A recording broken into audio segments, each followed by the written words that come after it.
we've got the whole crew together as we cover Ohio State with our instant analysis from Ohio State. There's something that doesn't feel right. Unbelievable effort from him today. Is E.J. Liddell going to crack the first team All Big Ten? I think he can be the guy. I'm not trying to start a quarterback controversy. He seems to have the durability. He certainly has the toughness. This is the question on a lot of people's minds here. Welcome to Buckeye Breakdown. Well, hi, everybody, and welcome to Buckeye Breakdown. This is also the Buckeye Report here this week. It's Tuesday of Ohio State's bye week, and the Ohio State Buckeyes just finished visiting with us, at least on the coaching staff side, here at the Woody Hayes Athletic Center. I'm Brendan Gulick along with Andrew Lind. You can support our show and our channel by subscribing to our YouTube channel. Hit that notification bell. We would certainly appreciate it if you supported us that way. Also follow us on social media at BuckeyesNow_FN for Fan Nation.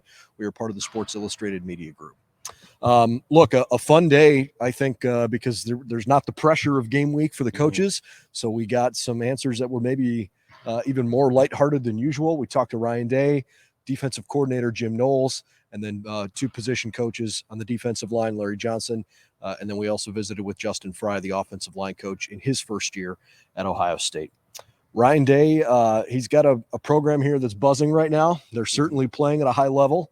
Why don't we start maybe evaluating on the offensive side of the ball? He seems to be pretty pleased, and I think he is hopeful that the guys that have been a little banged up to this point of the year are going to be back when they play Iowa. Yeah, I think that pleased is definitely the right word to use, because it means that they're not necessarily satisfied with everything that has gone on this season, and know that, there's room to improve in many areas. And yeah, just, having this week off to get everybody healthy and kind of give them, that week from not hitting everybody that they're used to, and just getting everybody back, is going to be a very important thing for the final stretch run of the season.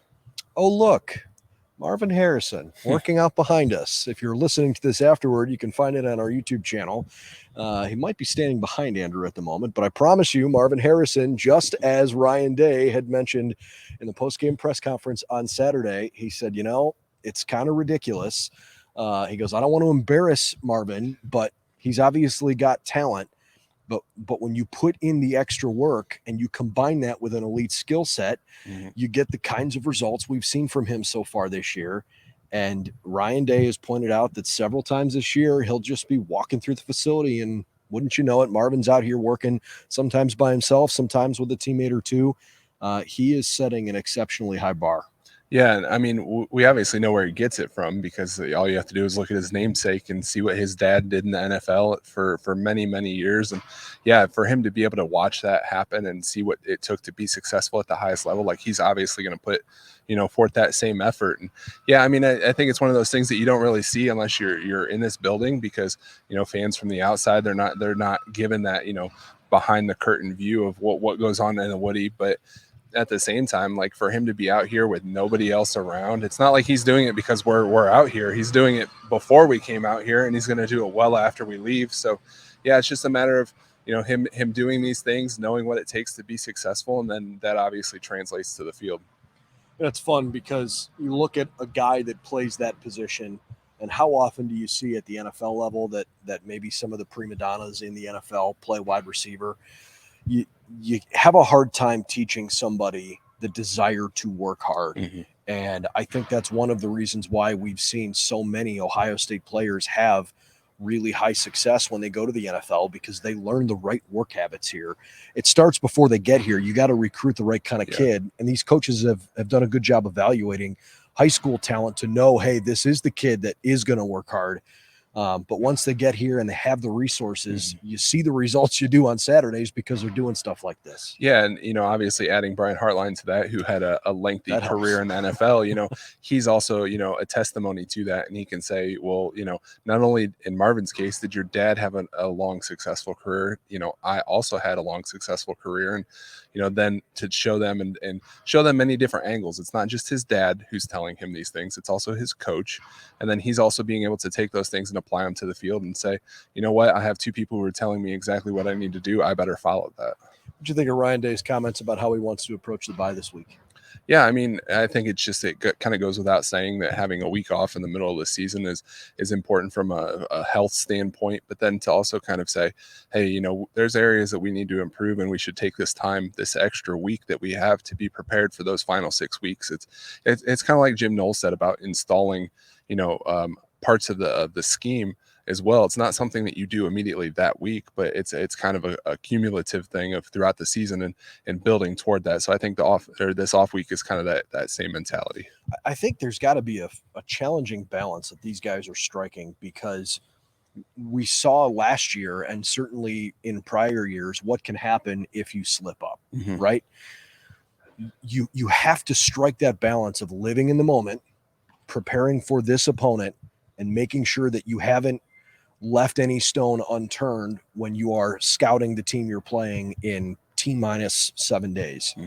But to Jim Knowles' point and to Justin Fry's point, you have to have an advanced eye of like, look, if all we're doing is putting things in for the game this week, we're probably not going to have a really high level of success. Yeah. You've got to put stuff in knowing that you might use it 2 weeks or 3 weeks down the line, because it's got to be fresh in not just people's memory, but the understanding of that has to be a little deeper. Otherwise, players are going to come back and say, look, coach, I don't really like this blocking technique, or I'm not comfortable with how I'm supposed to do whatever I need to do on this defensive set.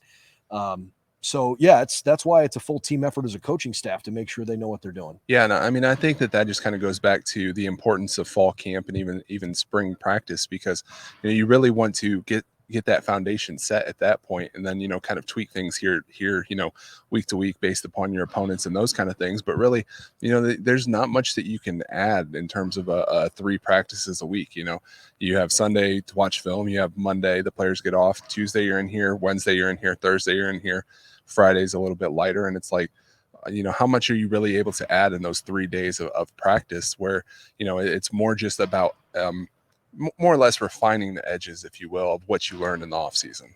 I asked Jim Knowles about whether or not he's been able to observe his defense playing with a sense of freedom, not a relaxed nature, because he's been really clear on what his goals are and what his expectations are.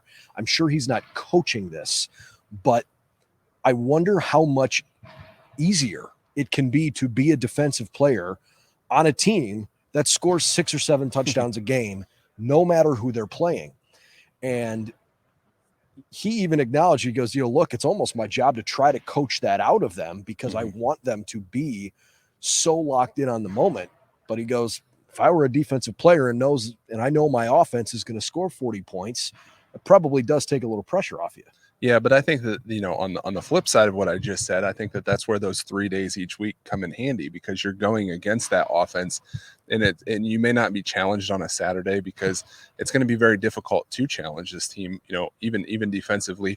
But yeah, I mean, I think it's just a matter of saying, okay, well, we have to have that mindset of every single down at 0-0. And I think that if they do that, then you're going to see those results. And that's why, you'll see the coaches on the sidelines being upset when, there's a critical 3rd down conversion. Well, it's not critical when it's 49-20 or whatever, but you know what I mean? It's just like that you have to have that mindset and carry that with you, because when it is a critical situation, that's really important. So I think that was one thing that Jim Knowles pointed to on 3rd downs. He said, look, we've done a pretty good job against the run this year. We've been pretty good on 3rd downs, but those are areas where he said, if we're going to get to where we want to go, we've got to be even better and in flat out stopping the run and in 3rd downs. And I don't disagree with him, but I don't know realistically how much better you can be. Is better a higher national ranking in certain categories?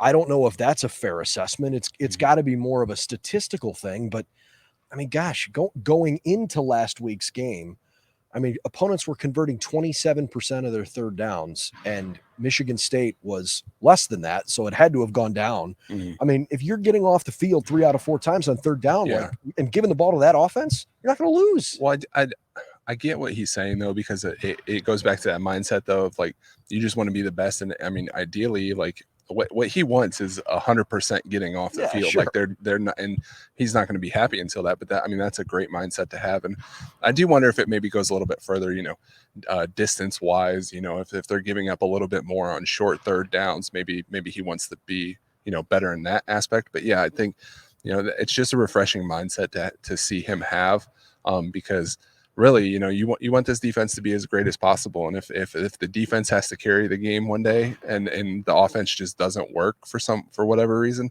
that'll be a great problem to have.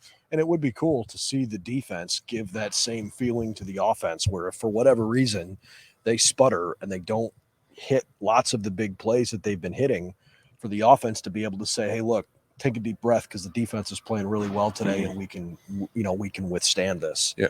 And they're going to see that when they play, teams at the end of the year. I don't know that Michigan's quite as good as they were last year, but they're a very quality team, especially Michigan's offensive line. I think that's their real strength. J.J. McCarthy's a good quarterback. Blake Corum is a good running back. I don't think Ohio State is going to have the issues against Michigan, against Michigan's defense that they had last year. Yeah. But they're a legitimate New Year's Six bowl caliber team.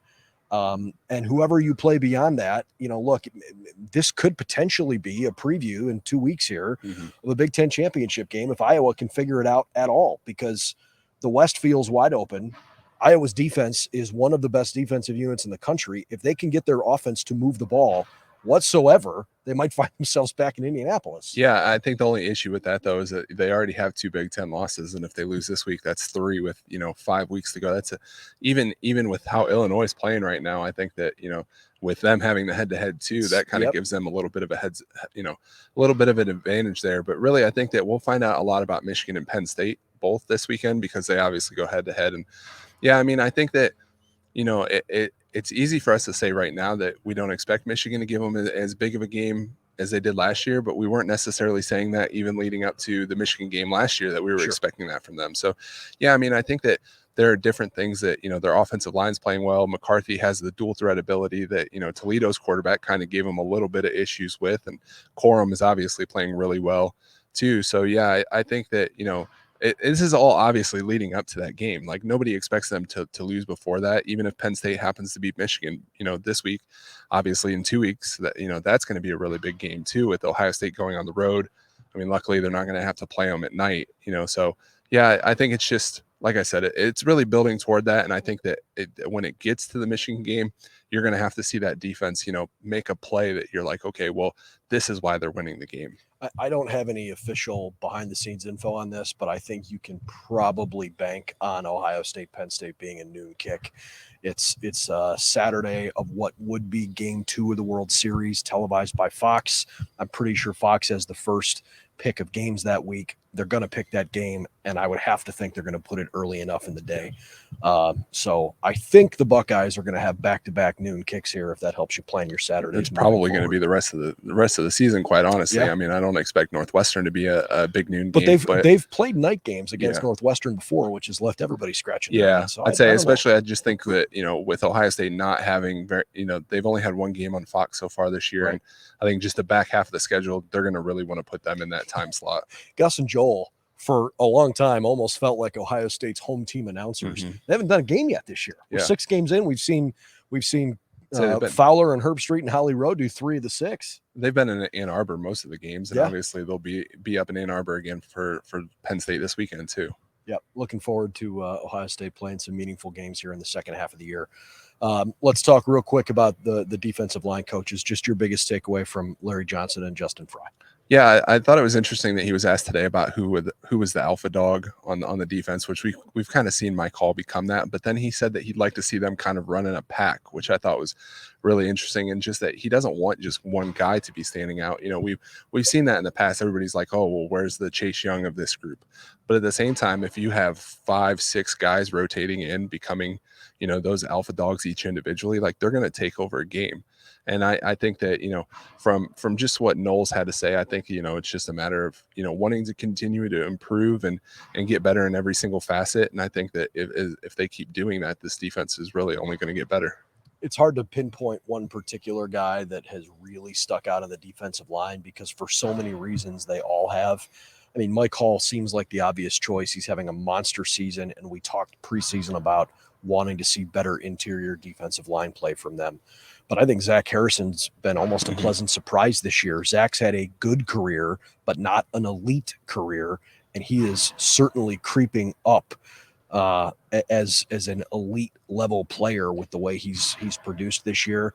Jack Sawyer and JT Tuimoloau maybe don't have the stats to showcase, but I mean, they get held on every single play, and their ability to create so much chaos for an opposing offensive line, I think, is part of the reason why the Buckeyes have been so good in the run defense this year, because they're blowing things up at the line of scrimmage.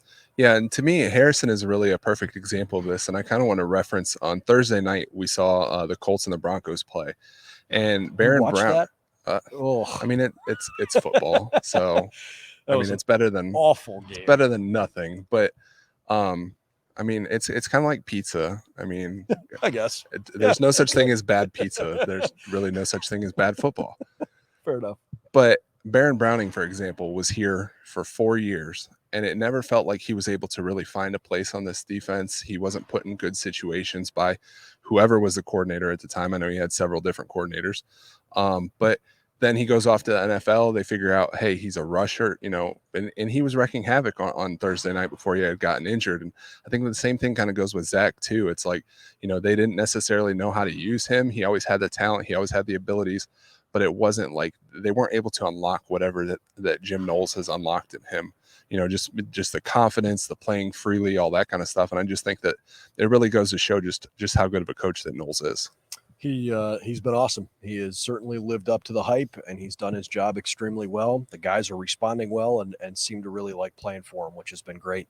And a huge tip of the cap to Justin Fry and what he's done with this offensive line. He's got them playing really tough, and we're not just talking about truly actually overpowering a defensive lineman at the line of scrimmage on any given play, but the ability to extend drives. He referenced a 4th and short that then turned into a long touchdown the next play. He said, those are the things we're looking for when it comes to toughness. Paris Johnson and DeJuan Jones are having outstanding years. And CJ Stroud has been kept largely clean in the pocket. And right now, keeping him upright and giving him a chance to do his thing is the key to this offense. Yeah, and I think that he does a really good job of kind of designing everything to be about that individual player and just kind of the goal that the offensive line plays within the offense. You know, I think it's very easy to get overwhelmed as an offensive lineman and say, okay, well, my job entails all of this. And I think if he simplifies it and makes it very specific to what they have to do on each play, then that makes them better, and it allows them to not have to necessarily think about, the wide receiver's running this route, the running back's doing this. Like, they're only worrying about what they're doing and moving their guy off the ball or blocking to keep CJ Stroud safe. So this is our last trip to the Woody Hayes Athletic Center for the week. There are no opportunities to speak to players this week because it's a bye week and they're giving everybody a chance to catch their breath, and that's just fine. Hopefully you'll have a good week off too, and maybe you'll even enjoy that Penn State game against the team up north on Saturday, which will give us an idea just who might be the bigger threat to the Ohio State Buckeyes coming up in the second half of the season. For Andrew Lind, I'm Brendan Gulick. Thanks for hanging out with us on the Buckeye Breakdown podcast. Please subscribe to our YouTube channel, and we'd certainly appreciate it if you checked out BuckeyesNow.com for all the latest and greatest on the team. Okay, we'll see you real soon. Thanks for coming to the Woody Hayes Athletic Center with us, and Ohio State will continue its preparations for Iowa, which is about 12 days away here.